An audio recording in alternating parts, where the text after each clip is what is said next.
First off, Jesus and the law.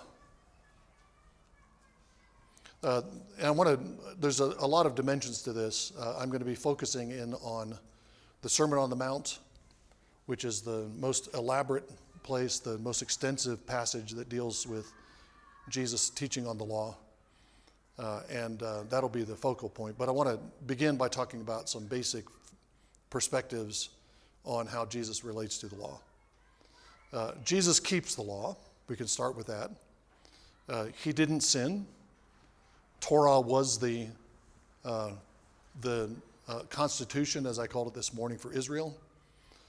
Torah was the standard for righteous behavior for a Jew, and Jesus kept Torah. Jesus didn't break any one of the Ten Commandments. He couldn't possibly have broken any one of the Ten Commandments and been our perfect sacrifice and Savior. What's interesting, though, is that Jesus' personal fulfillment of the law, his personal law-keeping, it's curious and instructive to see how often that clashes with Jews who think of themselves as strict law-keepers. I'm obviously thinking of the Pharisees primarily, the Pharisees and the scribes. The Pharisees are the Bible believers of the first century Judaism. Sadducees would be kind of like the mainline church of first century Judaism. That's the Sadducees. Priests are typically Sadducees. They're the religious establishment. The Pharisees are an informal establishment. They don't hold office in the way that the Sadducees did, the priestly Sadducees, but they have a significant power in Israel, as you know from the Gospels. But Jesus clashes with the Pharisees. The Pharisees think of themselves as being strict keepers of the law. Jesus is a perfect law keeper, and he's constantly butting up against Pharisaical teaching on the law. So his obedience to the law, at least in the first century context, and I think even now for us readers of the Gospels, his obedience to the law often is surprising and doesn't particularly look like obedience. It looks a little bit like stretching the boundaries of obedience rather than obedience to the law. I think I won't take time to defend this at any length because I think it's a basic premise of Christian teaching that our belief is that Jesus did not break the law. He never sinned, and therefore he's whatever he's doing, he's keeping the law. So in that sense, Jesus fulfills the law as personally keeping the law. Jesus fulfills the law in the sense that Jesus is the fulfillment of the types and shadows that are in the law. Jesus is a fulfillment of the types and shadows that are in the law. Some of these are obvious, like the sacrificial system. Jesus' sacrifice is the fulfillment of the entire sacrificial system. The sacrificial system of Israel is varied. There are different forms of sacrifice that have different purposes in Israel's worship. There's different forms of sacrifice that have different meanings and significance. Jesus brings those all to culmination. He fulfills them all in his once-for-all sacrifice on the cross. So if you're looking at the animals being sacrificed in the Old Testament, you're looking at a shadow of the reality that comes with Jesus. So that one seems obvious to us. But if we take Jesus seriously, I think we talked about this a bit last year. Luke 24, kind of a basic text on how Jesus understood the Old Testament. And he says, he begins with Moses and goes through all the prophets and the Psalms and teaches the disciples everything concerning himself in all the scriptures. So the Mosaic law is about Jesus. It's somehow a foreshadowing of Jesus. I described a little bit about how the 10 words are a foreshadowing of Jesus this morning. But we can look even at different case laws.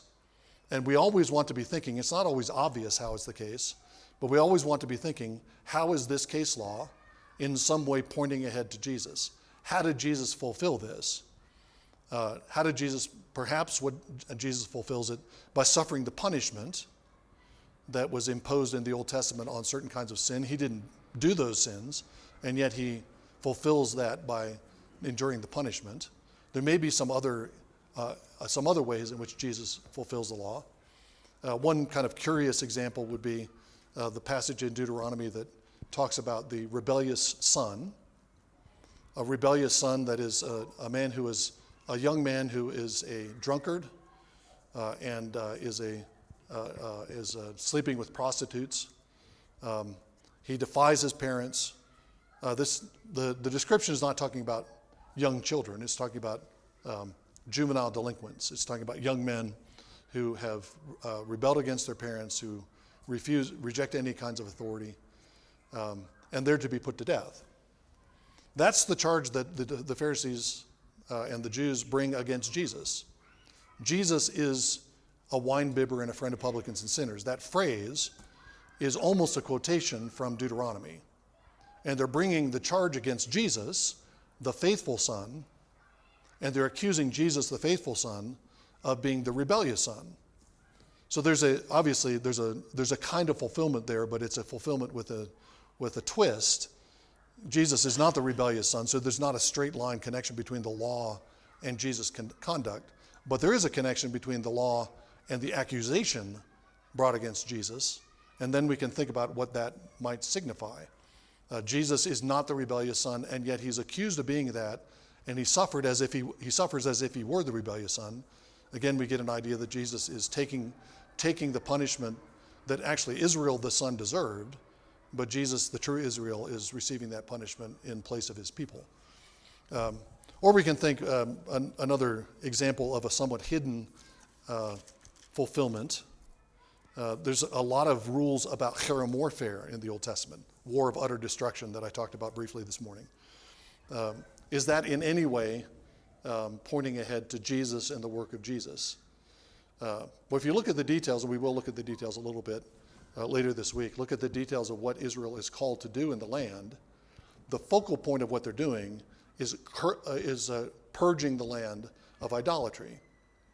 They're supposed to tear down all the altars that the Canaanites have erected, tear down all the shrines where Canaanites worship their idols. They're supposed to tear down all the pillars. Some of the Canaanites are going to be destroyed themselves. In later purges like Josiah's, priests of idolatrous shrines were slaughtered and even burned on the altars to defile the altars. So Israel's carrying out a war of destruction against the people, the idolaters, yes, but the aim is to purge the land so that the land can become a holy land as a dwelling place for the Lord. You take away the idols, the false gods, and the true God, the living God, takes up his residence in the land. And I think that is a kind of mission, that's an old covenant form of mission. Israel's given the land, they're promised the land. This is the way they carry out that and fulfill that promise. In the new covenant, we don't battle with swords of steel. We don't wrestle against flesh and blood. But we are wrestling against idols. Our calling is still to cast down all idols. Everything that exalts itself against Christ, we're supposed to cast down. We're still carrying out a new covenant form of cherem warfare. And God will not be satisfied as long as there is another God being worshipped in the world. The way we convince people is not by killing them. We convince people by the sword of the Spirit, which is the Word of God, and calling them to worship the true God. But it's still a fulfillment. It has the same intention as Old Testament holy war. We're still engaged in a kind of holy war, but it's a holy war of the Spirit. It's a holy war of peace and love and righteousness, and not a holy war with the sword. So that's again a place where something in the law that looks very different from what we're doing is still shadowing what Jesus is doing and what the church is called to do. So Jesus fulfills all of the law in some way or other. Jesus fulfills the law as in personal obedience. Jesus fulfills the law as the one who, as they're types and shadows of what Jesus does, and he fulfills the law in that sense also. And then Jesus fulfills the law also in teaching it and in giving his disciples instruction for how to follow Torah. He teaches his disciples a way of obedience. That is a way of righteousness that differs from the way of the scribes and Pharisees, but is still a way of righteousness. And Jesus calls his disciples to follow him and obey him. So Let's look at Matthew 5. I'm going to be focusing on a few verses here for a good bit of time, and we'll kind of expand beyond that and talk about the Sermon on the Mount more extensively. But I want to go to the beginning of the sermon, sort of the beginning of the Sermon on the Mount, after the Beatitudes have been given at the beginning of Matthew 5. This is Jesus' introduction to the instruction he's going to give his disciples about the law. Do not think I have come to abolish the law or the prophets. I did not come to abolish, but to fulfill. For I say to you, until heaven and earth pass away, not the smallest letter or stroke shall pass from the law until all is accomplished. Whoever then annuls the least of these commandments and so teaches others shall be called least in the kingdom of heaven. But whoever keeps and teaches them, he shall be called great in the kingdom of heaven. For I say to you that unless your righteousness surpasses that of the scribes and Pharisees, you shall not enter the kingdom of God. Okay. Before we look at some of the specific terms that Jesus uses in that introduction, let me say a few things about the overall, the various overall interpretations of the Sermon on the Mount. Perhaps you've covered this in some other class, but so this might be review, but that's fine. Always good to review. What is Jesus trying to do in the Sermon on the Mount in general? One possibility is that he is simply renouncing the Torah. Torah is for Israel. In the Old Testament, Jesus is coming to say, I'm freeing you from the law in every respect. You no longer have to pay attention to Torah. I'm come to liberate you from that Old Testament, from the Old Testament completely. That doesn't fit what Jesus just says in what I've read. Don't think I've come to abolish the law of the prophets. I did not come to abolish, but to fulfill. Jesus did not come to take away the law. Whatever fulfill means, and we'll talk about that in a moment, that's what he's come to do, not to simply renounce and get rid of it. Another interpretation is that in the Sermon on the Mount, Jesus is deepening the law. He's showing the depth dimension of the law. It's not enough for you to avoid actually killing people. You also have to avoid the kinds of actions that lead to hatred and strife. You need to go out of your way in order to arrest hatred and strife. It's not enough to avoid committing overt adultery.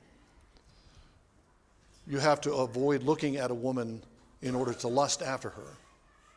So Jesus is teaching the Torah, but he's showing that it has an internal dimension. It has to do with the attitudes and thoughts of our hearts, not just with our external behavior. And that's true. Jesus is emphasizing that, and he brings that up in a number of places in the Sermon on the Mount. But that depth dimension is already there in the Old Testament. In the first great commandment, which comes from Deuteronomy 6, you shall love the Lord your God with all your heart, soul, strength, and mind.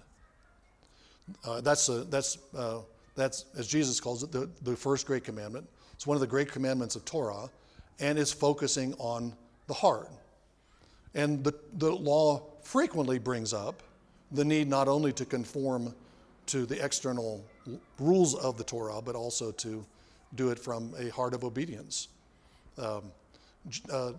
Yahweh in the Old Testament wants circumcised hearts, not just the rite of circumcision on the penis. He wants a circumcised heart. He wants circumcised ears. He wants circumcised lips. He wants us to be consecrated to him. He wants to remove the flesh from every dimension of our being. That's something that he talks about in the Old Testament, not just in the New. So it is true that Jesus is emphasizing the depth dimension of the Torah, but that's not new. Another option, this is from Albert Schweitzer. Albert Schweitzer was a German New Testament scholar from the early part of the 20th century. Probably his most famous book is The Quest of the Historical Jesus. And it's a study of the different efforts to find the historical Jesus behind the Gospels. Who is the real person that's reflected in these, in his view, much later accounts that we find in the Gospels? But one of the Schweitzer's theories was that the Sermon on the Mount, in fact, he thinks Jesus' whole ministry is The big theme of Jesus' ministry is the prophetic warning of a coming destruction of the world. The end of the world is nigh. The coming of the kingdom means the end of the world. And Jesus preaches on this. He prophesies this. Stars are going to fall from heaven before this generation passes. Stars are going to fall from heaven. The moon is turned to blood. The sun is going to be blotted out. Before this generation passes, the world's going to come to an end. Jesus expected the world to end in the first century. And the teaching he gives to his disciples, according to Schweitzer, is designed for that very short term, that interim between Jesus coming and the end of the world. So, if you believe the world is going to end very, very soon, it might make sense to give away your cloak when somebody demands your robe. Okay, but if the world extends beyond a very short time, you're just going to go around naked all the time because you're giving away your cloak constantly. You can't live like that all the time. This is Schweitzer's logic. So this is a perfectionist ethic for the disciples of Jesus in that very short time between Jesus' resurrection and the end of the world. Okay, I think that's wrong in all kinds of ways. I don't think Jesus expected the end of the world. I think he expected the end of a world, the Old Covenant order, and the events of the first century were part of that fulfillment. That is the destruction of the temple, the destruction of Jerusalem. That's all part of the fulfillment of Jesus' expectation about the future. He's not expecting the end of the world. I don't think the commandments in Matthew 5 through 7 or other commandments that Jesus gives are just for a very short time. Another idea, another way of interpreting is that the Sermon on the Mount gives us private, interpersonal way of life. This is the way we live in personal relations with other people. We turn the other cheek. We give away a cloak when somebody asks for it. We agree with our adversary quickly while we're on the way to court. We give without asking for return. But that's not how we're supposed to behave in public life. So this way of interpreting would distinguish between the commandments of Jesus for our personal life and how whether Jesus at all is addressing public life. I don't think that works either. I don't think Jesus is implying any kind of distinction. I think Jesus expects his disciples to obey the commandments that he gives them in whatever sphere of life we're talking about. And he expects obedience to the commandments. It's not just a private ethic. Jesus ends the Gospel of Matthew by giving the Great Commission. And the Great Commission includes teaching all his commandments to the nations. Make disciples of all nations, baptizing them in the name of the Father, the Son, and the Holy Spirit, teaching them to observe all my commandments. And that includes more than the Sermon on the Mount, but it has to include the Sermon on the Mount because that's the main place where Jesus gives commandments. And he expects that teaching to be spread out to the world, expects the nations to be discipled by his commandments. And I think he's talking about nations, not only individuals within nations. I think he wants nations to be conformed to his commandments. So I don't think this idea that it's just a private ethic is accurate. Reformed commentators often point out that Jesus is correcting Pharisaical misinterpretations of the law. You have heard it said, and then he refers to something, a distortion that the Pharisees have introduced. But I say to you, this is the way that the Torah is actually to be interpreted. And I do think Jesus is correcting Pharisaical misunderstandings all the time. He's both in his words and his actions, he's trying to confront the abuses of the law among those who suppose themselves to be the law's defenders. I should say parenthetically, I don't know if I have another chance to say this, but I don't think the Pharisees actually were law keepers. I don't think the problem with the Pharisees is that they were too strict about keeping the law. Jesus says the problem is that they are law breakers. Sometimes they break the law by using parts of the law to nullify other parts of the law. Jesus says this in Matthew 23, you tithe your mint and dill and cumin, the tiniest of seeds, you count them up, you take 1/10 of them, that's given to the Lord. You're very diligent about the minutia of the law, into great detail, but you neglect. And Jesus says, this is something you should do. You should be attentive to the details of the law. But the Pharisees use attention to those details in a way that ignores the true purpose of the law, which he describes as justice, mercy, and truth. That's what the law is about, justice, mercy, and truth. That's what tithing is about, justice, mercy, and truth. And the Pharisees were using certain parts of the law in order to disobey the more important parts of the law. So the Pharisees are not, we shouldn't fault the Pharisees for being too strict. We should fault the Pharisees for breaking the commandments of God. And often using parts of the law against other parts of the law. Sometimes they're using their tradition, as Jesus accuses them. They use their tradition in order to, it gives them a reason, a rationale for ignoring what God has actually commanded. So Jesus is constantly correcting Pharisees, but I don't think that's all that he's doing in the Sermon on the Mount. So I think that's part of it, but there's more going on. Another way that the Sermon on the Mount might be interpreted is that the Sermon on the Mount sets a very, very high bar, an impossible bar. Nobody can keep these commandments. And the whole point is to highlight the fact that you can't keep the commandments of Jesus, so that you have to rely on him for salvation.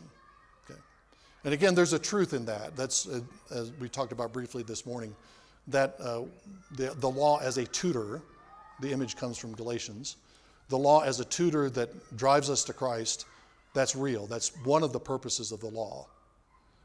And there may be cases in the Sermon on the Mount where Jesus is saying things that convict us so that we seek God's mercy. That's true. But Jesus, as I mentioned, Jesus expects his disciples to obey these commandments. Whoever annuls one of the least of these commandments and teaches others so shall be called the least in the kingdom of heaven. Okay. To annul the commandments and to teach other, he expects people not only to keep the commandments, but to teach them to others. Verse 20, unless your righteousness surpasses that of the scribes and Pharisees, you shall not enter the kingdom of God, kingdom of heaven. We'll talk about that righteousness, what Jesus is talking about there in just a moment. But it's not talking about imputed righteousness. That's not what the context is about. Jesus expects his disciples to keep these commandments, to keep his word. So even though the Sermon on the Mount does convict us, that's not the only purpose of it. The purpose of it is to teach us how to live as disciples of Jesus. Okay. One other way of reading the Sermon on the Mount has been developed by Greg Bonson in his book Theonomy in Christian Ethics. So let me say some things about that, because if you're not familiar with it, this was a debate, a pretty raging debate back in the late 70s and early 80s in Reformed churches, particularly in the United States, but it spilled over elsewhere. Greg Bonson, I noticed a book by Bonson on the shelf. He has a book on Cornelius Van Til. Greg Bonson wrote a book called Theonomy in Christian Ethics, in which he argued, based on Matthew 5:17 through 20, that the law of God continues to be enforced and continues to be binding on New Covenant Christians and New Covenant nations in exhaustive detail. That's his phrase. And then he goes on to make qualifications. For example, he says, if something in the Torah is explicitly overturned in the New Testament, like food laws, Jesus declares all foods clean. There's debates about clean and unclean foods elsewhere in the New Testament. That's an explicit case. That's a case where there's an explicit overturning, nullification of the Old Testament law by the New Testament, or the sacrificial system. Hebrews is all about how Jesus' once-for-all sacrifice fulfills the Old Covenant, and we no longer offer bulls and goats on an altar. They weren't effective anyway. We needed the blood of the God-man in order to redeem us. So, but unless the New Testament explicitly overturns something in the Old Testament, that Old Testament law still applies. And it still applies not only to individual believers, this is Bonson's theory, not only applies to individual believers, but applies to nations. So, for example, he argued that the the punishment, the penal system of the Old Testament law, especially the capital punishments, that was the most controversial part. The capital punishments of the Old Testament continue to apply to modern nations. Modern nations, like Old Testament Israel, should punish blasphemers and Sabbath breakers, ultimately perhaps with the death penalty. Modern nations should punish sodomites, people who commit incest with death, certain kinds of incest, as the Old Testament law requires. That was the most controversial part because it runs obviously against the grain of much of the Western world, much of the law of the United States. But that created a huge controversy, and it was based on Matthew 5:17 through 20, which Bonson understood. The verse 17 he translated as, "Don't think I've come to abolish the law of prophets. I did not come to abolish, but to bring to full effect." So he took the word fulfill and understood it as bringing it to full effect. I'll, as I go through these verses, highlight a few things. I'll be saying some things, reasons why I differ from theonomy. The one thing I think is important from theonomy is to recognize that the Old Testament law is still instructive to us, as I said yesterday. That was just this morning. It feels like days ago. The Old Testament law, we can't ignore Old Testament law, even the punishments of the Old Testament. They have something to tell us. At least they have something to tell us about how seriously God takes these particular sins. They might have something more to tell us, for example, about how the church should deal with sinners of this kind. What's the proper church discipline for somebody who is in an incestuous relationship with his daughter? Does the Old Testament law inform that at all? Does it tell us how we're to deal with that kind of sin? I think that there's a lot that we can learn by studying the Old Testament law in detail. It's all God's word, and it's all God's word to us. Even though I don't think it applies, as Bonson suggested, in a straightforward, straight-line manner to either to individuals or to nations. Let me go back to the example I drew from Deuteronomy 13 this morning. So Bonson's whole paradigm depends on a distinction between moral, civil, and ceremonial law. The moral and civil law, he says, continue to operate. The ceremonial law passes out and is fulfilled in Jesus. But as we saw this morning, looking at Deuteronomy 13, that's the passage where God commands Israel to wipe out a city that's turned from him to idols. But that has ceremonial dimensions to it. So is that something that, in what sense should modern nations do that? It looks like a civil law.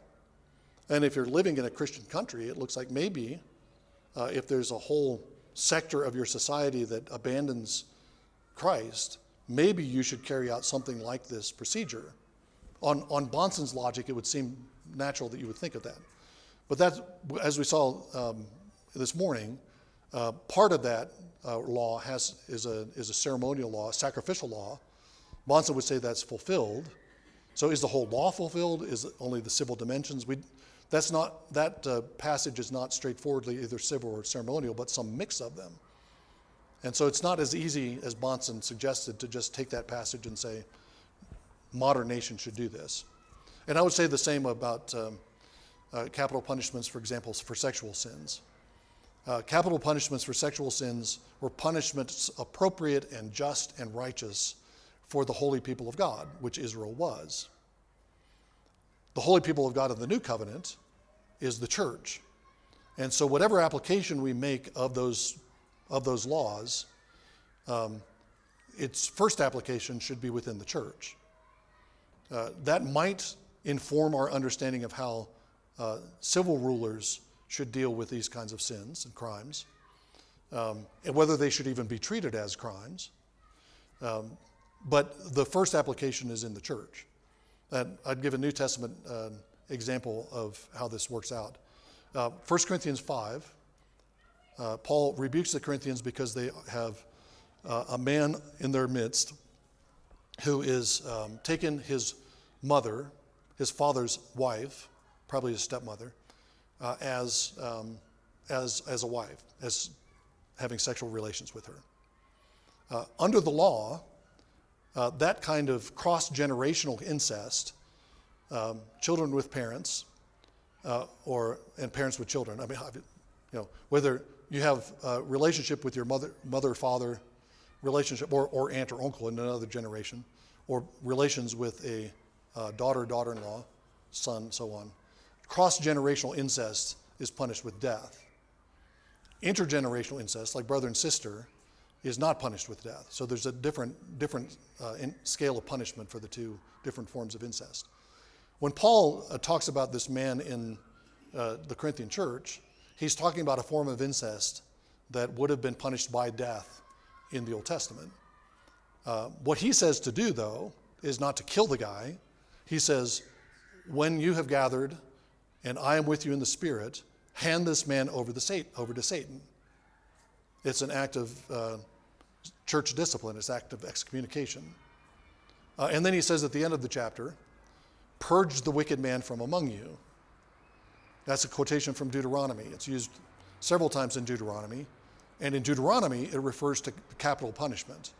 The way Israel purged wickedness from them was by dealing the death penalty to those who committed wickedness. That's not what Paul's talking about, but he's applying that phrase, purge the wicked man from among you, to the church in the form of church discipline. So that I think there's New Testament, and there'll be other New Testament passages that imply the same thing. There's New Testament passages that show even the punishments of the Old Testament, they're still being applied, but they're being applied in the new covenant people of God, which is no longer a nation, but the church.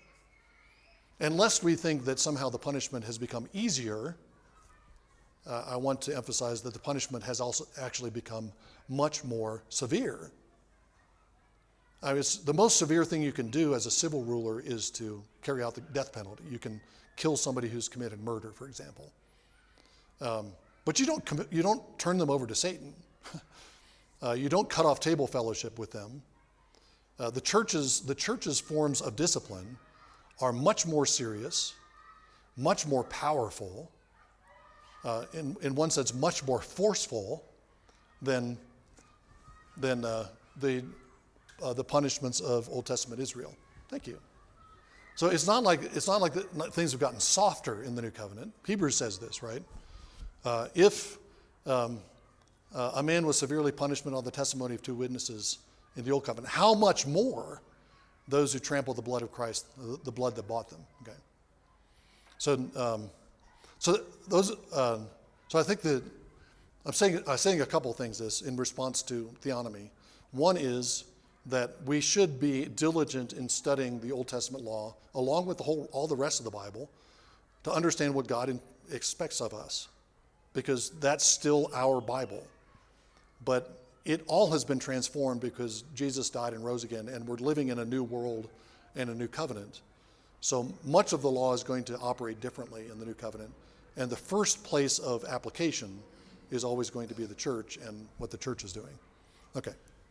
So what is Jesus actually intending for his disciples? Well, as I said, Jesus expects his disciples to keep the law.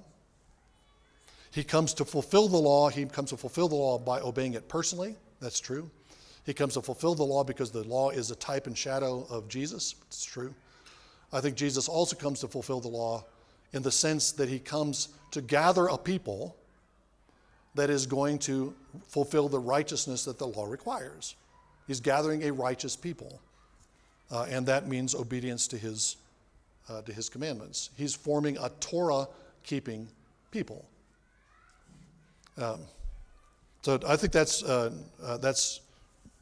part of what he's saying when he talks about the righteousness surpassing that of the scribes and Pharisees, when he insists that his disciples have to not let the smallest letter or stroke pass away from the law. I should use my whiteboard, since I said I would. Jot or tittle is the is in the King James Version. No, don't let a single jot or tittle pass from the law. What's a jot? A jot is the smallest letter of the Hebrew alphabet, which is a yod. So don't let any of these, that's a yod. Don't let any of these pass from the law.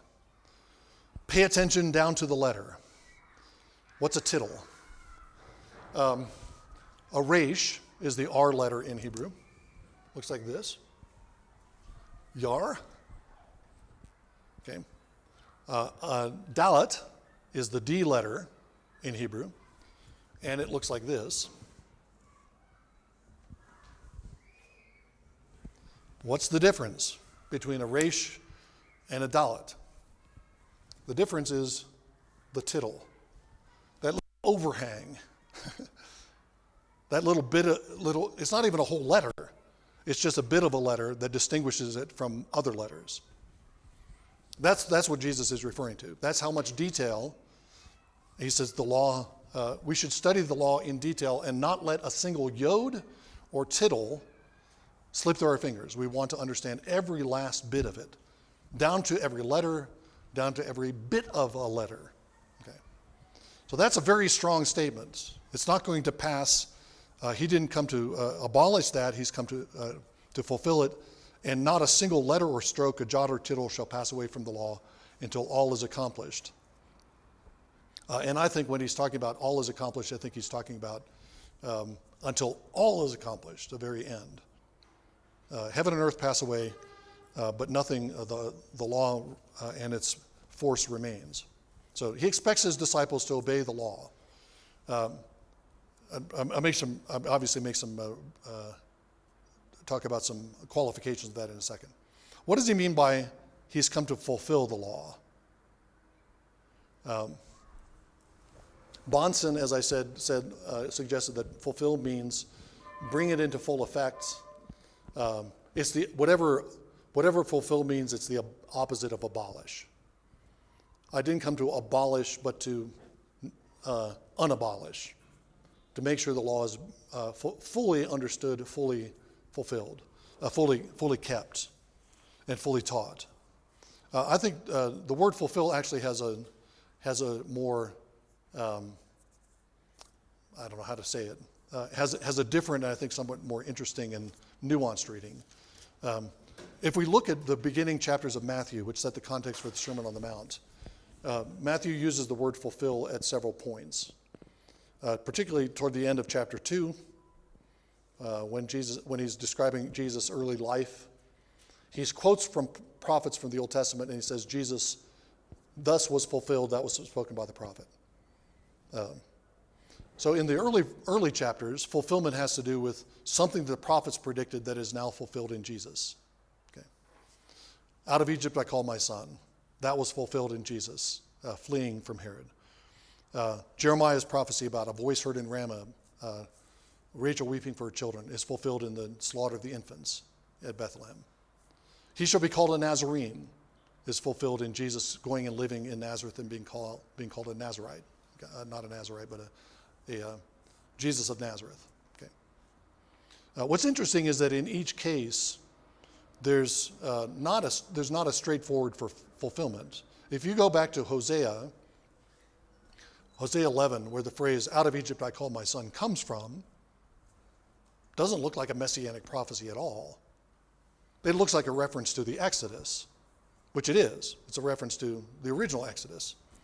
We talked about the sonship of Israel this morning. Out of Egypt I called my son. That's what Yahweh did in the Exodus. So how is that being fulfilled by what happens in Jesus? And it's also it's placed in an odd position in the text.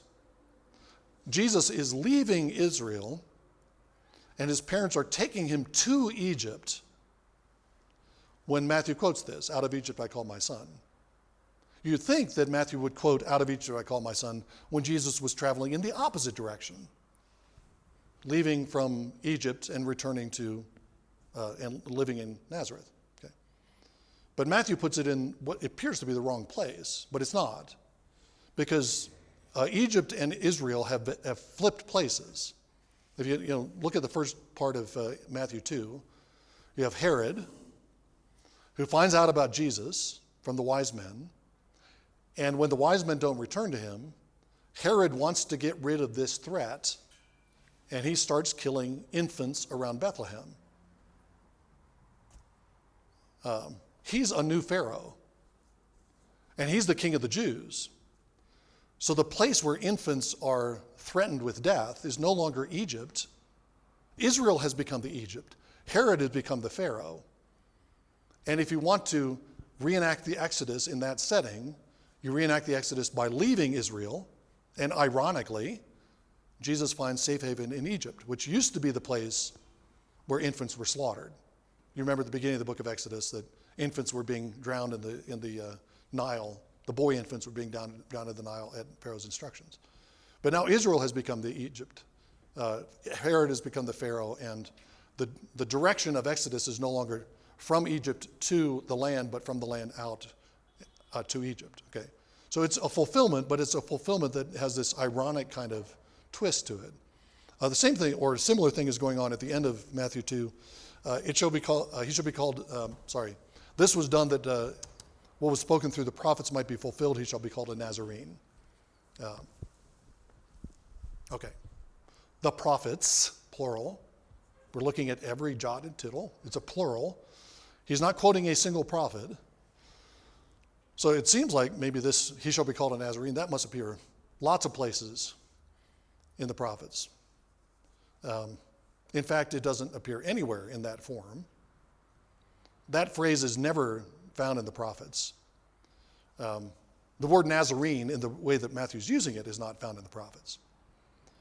There are places in the prophets that describe the Messiah as a Nazir. I use my whiteboard because it's here. A Nazir. A Nazir is a branch. A branch shall spring up from the stump of Jesse. That's Nazir. And that image is used a number of times in the prophetic books. That's, I think, part of what Matthew is alluding to. There are many prophets that talk about the Messiah being a Nazir, and he's seeing a connection between Jesus' residence in Nazareth. The fact that he's called a Jesus of Nazareth links him up with this Nazir image from the Old Testament. So that's a fulfillment, but it's not a straightforward kind of fulfillment. There's always this twist. So when we get into that, when we take that understanding of what fulfillment means into Matthew 5, truly I say to you, until heaven and earth pass away, not the smallest letter or stroke shall pass from the law. That's not what I wanted. I wanted verse 17. Do not come to think I have abolished the law of the prophets. I did not come to abolish, but to fulfill. Jesus is going to fulfill the law, obey the law personally, but he's going to be doing it in a surprising, sometimes shocking manner. Going to the cross is an act of obedience to the law, but it doesn't look like it, but it is. So there's this ironic twist in Jesus' personal obedience to the law. There's this ironic twist in the way that he fulfills the law as a type and shadow. There's always a kind of twist in the way, I should say not always, but there's frequently a kind of twist in the way that Jesus instructs his disciples to keep the law. Let me give one example. I don't know if I'm going to talk about this later. If it's in my notes later, I'll just skip it because I'll talk about it now. You've heard that it was said, an eye for an eye and a tooth for a tooth. Jesus is not quoting a Pharisaical interpretation of the law. That's Matthew 5:38. He's quoting the law. Okay. An eye for an eye, a tooth for a tooth, that's the lex talionis. You know that phrase? The law of equivalence or the law of retribution. It's repeated a lot in the Torah. Law. It's a Latin phrase. The lex talionis, eye for eye, tooth for tooth, hand for hand, burn for burn, life for life, eye for eye. Okay. So that's what Jesus is quoting. And that's the principle that's behind some of the punishments of the Old Testament. So if you get into a fight and end up poking out somebody else's eye, the just thing to do is for there to be an equivalent loss on your side. That doesn't necessarily mean that your eye gets poked out, but it means you have some kind of equivalence. You might have to provide a monetary, somebody have to judge what's the monetary equivalent of losing an eye. But there's an eye for an eye principle going on there. Sometimes it's quite direct. So you take a life, you lose your life. Capital punishment for murder is the standard for the law. Okay, so Jesus is quoting the law. I say to you, an eye for an eye and tooth for a tooth. But I say to you, do not resist whom is evil, he who is evil, but whoever slaps you on the right cheek, turn to him the other also. Let me just stop there and talk about the slapping. Okay. Here I think Jesus is not overturning the principle of the lex talionis, but he's fulfilling it and teaching his disciples to fulfill it, but fulfill it in this ironic way that that has been exemplified and prepared in the early chapters of Matthew. How do I mean that? First of all, what's going on if you get slapped on the right cheek, my right cheek, it's a slap, okay? It's not a punch, and it's a slap. Presumably, if I slap you with my right hand, whack, I'm going to catch you on the left cheek. If I slap like this, it could be a backhanded slap on the right cheek, pow, or with the left hand. Okay. That's not so much an act of aggression. It is an act of aggression because you're assaulting someone, but it's actually the import of that would be more of an insult. You're not even worth slapping on the left cheek, a full forehand slap. You're not worth a punch. Just slap in the left cheek, on the right cheek, and it's an insult. It's shameful. The situation is not one of self-defense, really. The situation, it's not somebody coming at you with a knife. It's somebody who's insulting you. How do you respond to that insult? If you're applying eye for eye, tooth for tooth, you think, I have every right to slap him back. He insulted me, I insult him back. Okay? That's what you've heard. And that seems to be the import of the lex talionis. But what does Jesus tell his disciples to do? There's going to be a second slap. Okay? If the aggressor actually does follow through.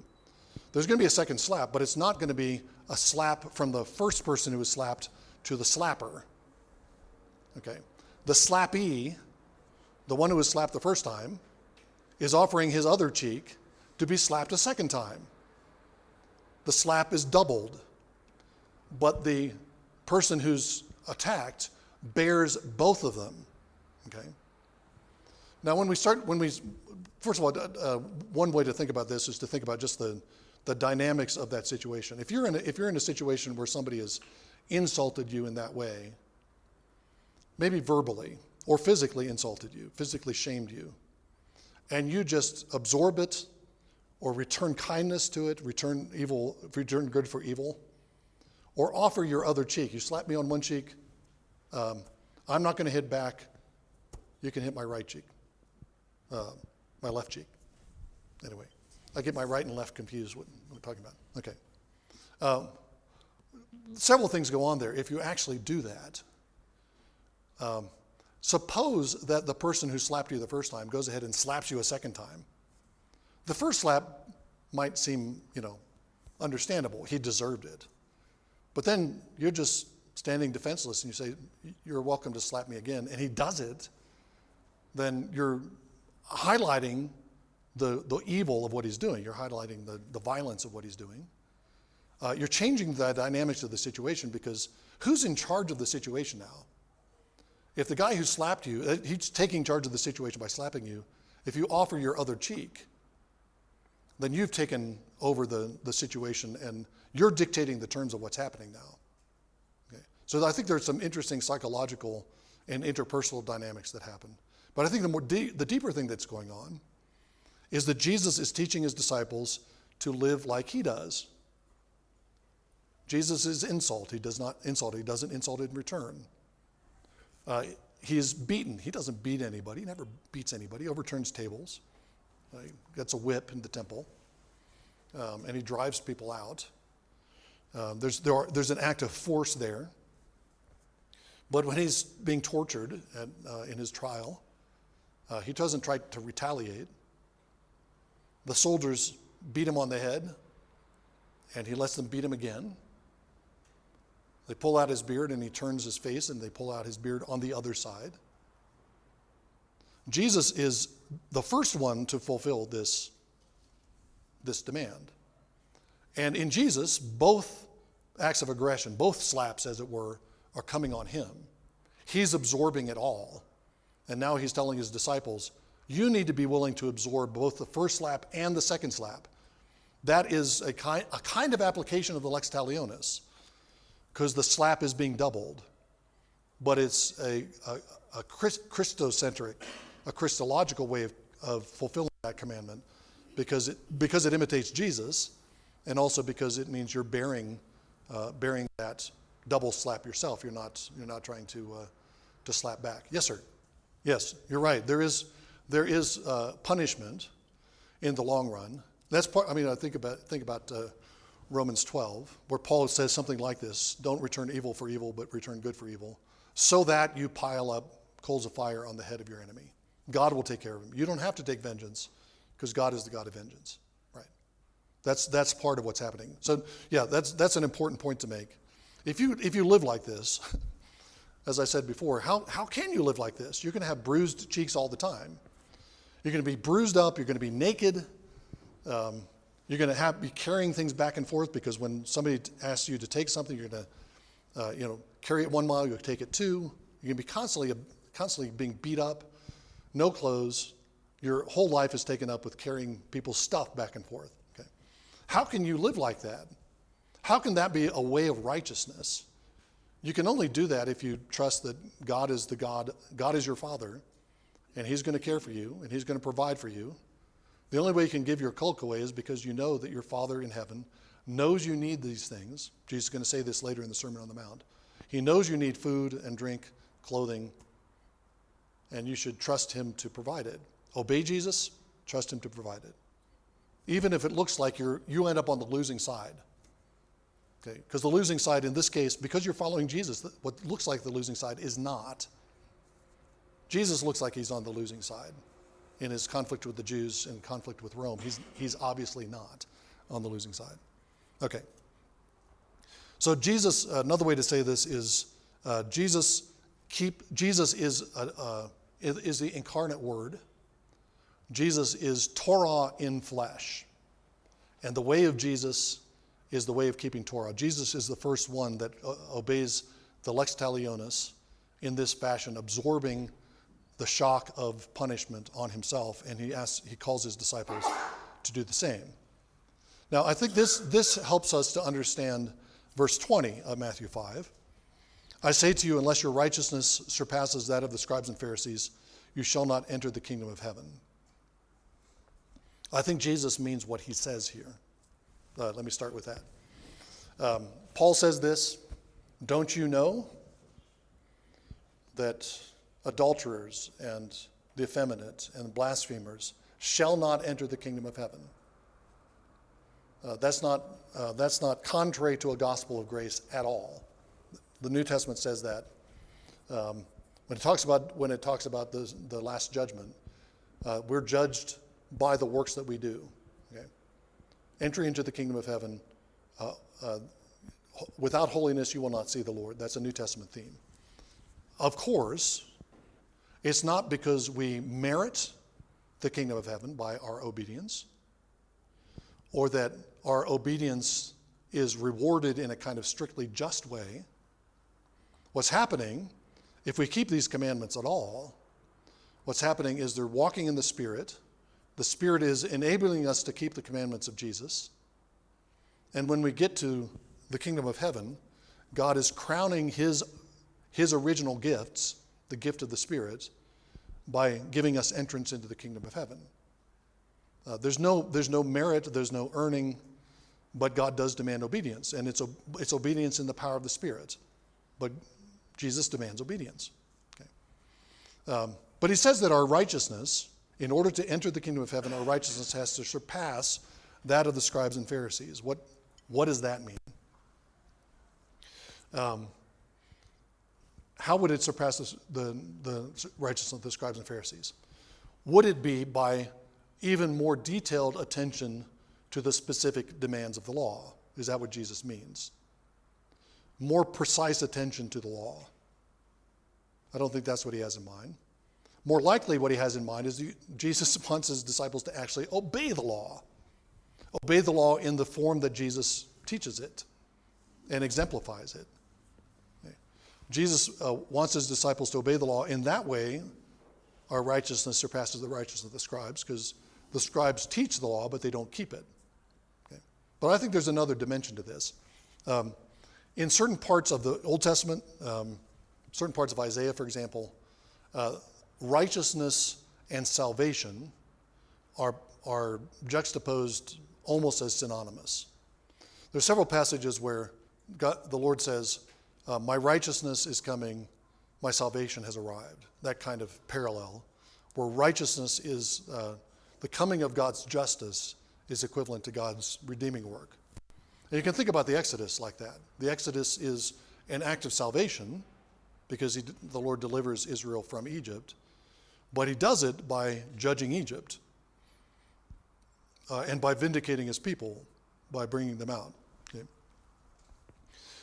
So there's, and I think that's the way that righteousness is used at times in the New Testament as well, not just in Isaiah. The righteousness of God is the righteousness that it's a redemptive righteousness. The righteousness that Jesus acts out is not just conformity to the commandments of God, which it is, but it's a righteousness that redeems. It's a righteousness that delivers, a righteousness that brings salvation. And I think Jesus is saying that our righteousness, by obeying his commandments in the power of the Spirit, our acts of righteousness are part of Jesus' work of bringing salvation to the world. Okay, go back to the slapper and the slappee. Okay, you've been slapped on one cheek. You offer your other cheek. The slapper realizes that he's being a brute, and he apologizes, and he seeks reconciliation and forgiveness. Okay, what you've done in that small moment is redeem a situation that could have escalated into a cycle of violence, right? Slap, slap, slap, slap, slap, slap. Once you start cycles of violence, they don't stop. Okay? And if you're familiar with any of the tragedies of Shakespeare, many of the tragedies of Shakespeare have this structure. You do one act of violence, then there's a retribution for the act of violence, and somebody else has to take vengeance, somebody else has to take vengeance, and so on and so forth, and it just never ends. Okay, until everybody's dead. That's the only way to bring it to an end. So, come to the end of a Shakespeare play and the stage is littered with corpses. That's the only way you can stop it. So that's the danger of, you start retaliating with a slap because somebody has slapped you. It could escalate into something disastrous. But what happens if you arrest the situation by absorbing the second slap yourself? Then you're not only preventing that future escalation, you're also bringing a possible redemption, a moment of redemption and reconciliation. And you are carrying out the righteousness that surpasses the righteousness of the scribes and Pharisees. You've redeemed that situation. You've made that situation more like the love and peace of the kingdom of God. Okay, so that's what I think Jesus is talking about. And if we obey Jesus' commandments, if we return good for evil instead of returning evil for evil, if we overcome evil with good, as Jesus says at the end of the chapter, as Paul says, I don't think that actual phrase is here, it's in Paul, Romans 12. We overcome evil with good by keeping the commandments of Jesus in the power of the Spirit, then goodness is spreading in the world and evil is being curtailed. And that is a participation in the righteousness of God, the redemptive righteousness of God, and an advance of the kingdom of Jesus.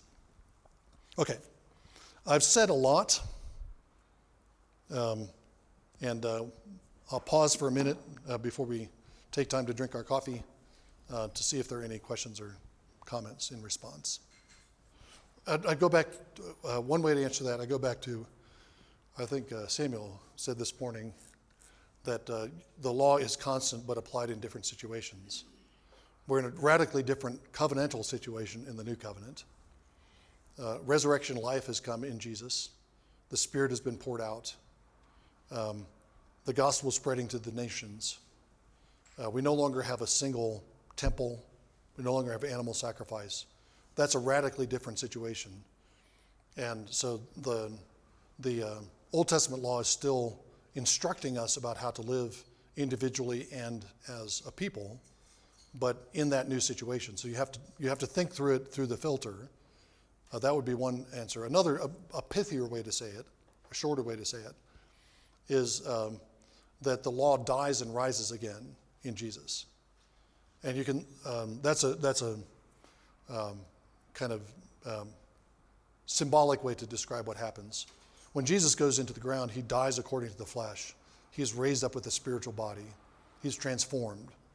People don't recognize him anymore. He can walk along a couple of disciples on the road to Emmaus, and they don't know who he is until he breaks bread. He can do things that he couldn't do before, like walk through walls or peer wherever. So Jesus is radically different, but he's still the same Jesus. And you can think about the law going through the same kind of transformation. The law, particularly the law as a system that governs the people of God, a religious political system, the constitutional idea that I talked about. We're no longer under Torah in that sense. That's gone. But the law continues focused in on Jesus, following Jesus. But as we follow Jesus, we are actually fulfilling the righteous requirement of the law. Yeah. Yeah, as long as you make that point, the last point, that there's a continuity as well. You might say it's a renewed law. The medieval theologians, like Thomas Aquinas, spoke of Old Covenant, New Covenant as Old Law and New Law. And the New Law was focused on Jesus. You said something like the New Law is actually, this is a different way to say it, but I took you to be saying something like this. The New Law, the renewed law, achieves what the old law always aimed at. Is that what you were, part of what you were implying? Yeah. So that's exactly right. So the life of following Jesus, the life of keeping in step with the Spirit, the life of following the commandments of Jesus, that's all what the Torah always meant to Israel to be. So living in righteousness, truth, and justice and mercy. That's what the law was always about. And part of what's changed is that there are certain ways that the law in the Old Testament is accommodated to the condition of the people. The people are in the flesh. They're in Adam. We're not in Adam anymore. We're in Christ. And so there's the kind of accommodation that was there in the Old Testament doesn't apply the way it did. Yeah, James, you had a... Yeah. Theonomy was linked up in that period, still would be, with a postmillennial eschatology that expects. Postmillennialism has different flavorings, but there's a kind of expectation, yes, that Christians will inherit civil power, and then the law. And Bonson's rhetoric is a lot like that. That we keep the law, and the Lord blesses that law keeping, partly with giving us positions of prominence, and then we carry out the law from positions of authority. And that book by Jim Jordan still carries some of that. Jim is an old friend of mine, and we worked together for years, and he's the writer has had the most influence on the way I think about everything. That's an early book of his, and I think he'd probably say things somewhat differently now. He was in kind of a slightly post-theonomist mode when he wrote that. One of the main things I think he's getting at, and what I would say, is that in the Old Testament, just existing in the world defiled. Living normal life created defilements. every time a man had sex with his wife. It's not adultery. There's nothing sinful about it, but both were unclean, according to Leviticus 15. Every time a woman had her period, she was unclean and communicated uncleanness to other people. So probably every time a woman had her period, the whole family was unclean for a period of time. Okay. In that sense, and I think that's all about the Old Covenant is under the reign of death. Old Covenant is under the reign of impurity. That's what we're delivered from. We no longer have to worry about that. A woman can come and sit in church in the presence of God while she's having her period. There's nothing wrong with that. A man and a woman can have sex on Sunday morning and come to church without having to go through any kind of cleansing ritual. In the Old Covenant, no one went into a holy place, into the presence of God, with shoes on. Take your shoes off your feet because you're standing on holy ground. The fact that we wear shoes into church every week suggests that, that's a pretty simple thing, but something is dramatically different about the world. I think the reason why you put off your shoes in the Old Covenant is because they have dust on them, and dust is cursed. The ground is cursed in relation to man. So in those respects, impurity is gone. But I think it's still the case. The New Testament talks about the world, which I think it means everything outside of the church. The world is still under the dominion of Satan. The world is constituted by the lust of the flesh and the lust of the eyes and the pride of life. And so when you're casting somebody out of the church, you're putting them back into that situation. Obviously, things are more complex in certain situations. Like, we're in Ethiopia. Ethiopia has a long history of Christianity. So even people who are outside the church, there's still something going on that's not purely pagan, but still that's removing them from a place of life and putting them over into the world. That distinction between the church and the world still exists. Does that make sense?